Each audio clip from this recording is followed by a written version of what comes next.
What's up guys, my name is Ace, and today I wanted to talk about a fairly big issue that has apparently been swept under the rug recently, and not a lot of people have noticed this yet, so I wanted to bring some more attention to it. One of the apparent bugs that cropped up with the launch of Season 2 was the death count was removed from the post-match scoreboard for objective game modes. And of course people noticed this right away, and there was a bunch of backlash against it, but Sledgehammer acknowledged this bug on Twitter as well as their Trello board, and they mentioned that they are aware of this issue and they are working on a fix. So this apparently confirmed that this was an unintended bug that wasn't meant to go through, and we should be expecting a fix for this at some point. That tweet came a month and a half ago on February 14th, and to my knowledge at least, I've done a little bit of digging, there hasn't been any updates to that since that tweet. And we still don't have deaths displayed on the scoreboard for objective game modes after the match is over. And that's not the worst part about this. I can understand maybe it's some tricky bug that's just taken them a long time to nail down, but the big problem here, and the reason I'm making this video, is they've actually archived this on their Trello board while it's still in the investigating stage. So essentially, they've removed it from their Trello board, and therefore removed it from their list of known issues, before ever progressing past the investigating stage. Now obviously this leaves us to speculate why they would archive something like this with no mention of why this would be archived, and obviously we're going to start jumping to conclusions. The big conclusion that a lot of people will likely jump to here, and it may be the accurate one, perhaps this was intended from the beginning, and they just gave us that tweet and added this to the Trello board to ease our concerns with this, with the hopes that people would just forget about it and it would fade away, and then once it seemed like nobody was really complaining about it, they remove it from the Trello board as if it were never an issue to begin with. Regardless of whether or not this is true, this is obviously the conclusion that many people are going to be jumping to when you don't communicate with the community properly surrounding issues like this. And assuming this is true, and this was their plan to begin with, and this was totally intentional to remove the death count from objective game modes, this could potentially set a very scary precedent going forward for the Call of Duty franchise. This really makes me wonder if this is how it's going to be going forward with Call of Duty. Are we never going to see the death count return for objective-based game modes? Because if so, that is a terrible decision in my opinion, and I know there's a lot of people that agree with that due to how much backlash there was when they removed this from the scoreboard. And just to sort of reiterate my feelings on this topic, I feel showing deaths on the scoreboard is very important even in objective game modes. I know that on the other side, many people will say that deaths being removed from the scoreboard is a good thing for objective game modes because it's going to encourage more people to actively play the objective and not worry about how many times they're dying.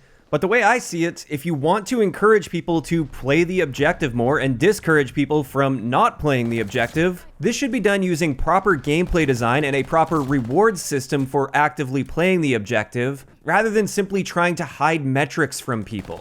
And make no mistake, the number of deaths that you have in an objective game mode really does matter. It's an important stat. I've seen many people state that deaths are irrelevant in objective game modes, and that couldn't be further from the truth, especially in a game like Call of Duty where we have a kill streak system. The more deaths you have in the game, the more you're feeding into the enemy's kill streaks, which make them more powerful and allow them to play the objective a whole lot more effectively. Therefore, seeing how many deaths you had in a match is very important to see how you actually stacked up in that game compared to other players, and also for tracking your own individual performance improvement over time. Just showing how many kills or eliminations you got as well as captures and defend, that doesn't paint the whole picture as to your contribution to the team or how well you played overall in that match. There's a massive difference between somebody that gets, let's just say, 30 kills, 5 captures, 10 defends, and let's just say less than 5 deaths, versus somebody that gets that exact same scoreline, but they died 30 times in that match. These players aren't even remotely close to the same level of skill or contribution to their team, and the scoreboard doesn't reflect that at the end of the match when you hide deaths from players' view.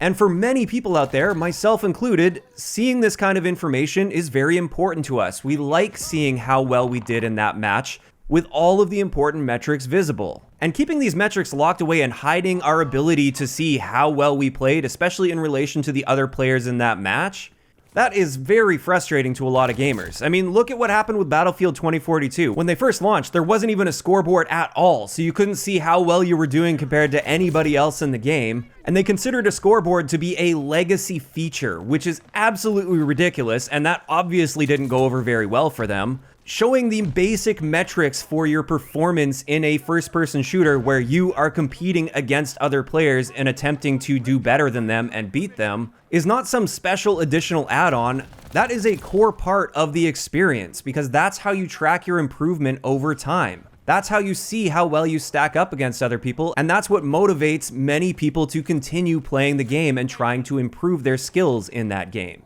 Without these metrics, you may as well just be playing in custom games against bots if you want to just enjoy the experience without ever thinking about how you stack up against the people you're playing against. Or perhaps single-player games would be a better choice.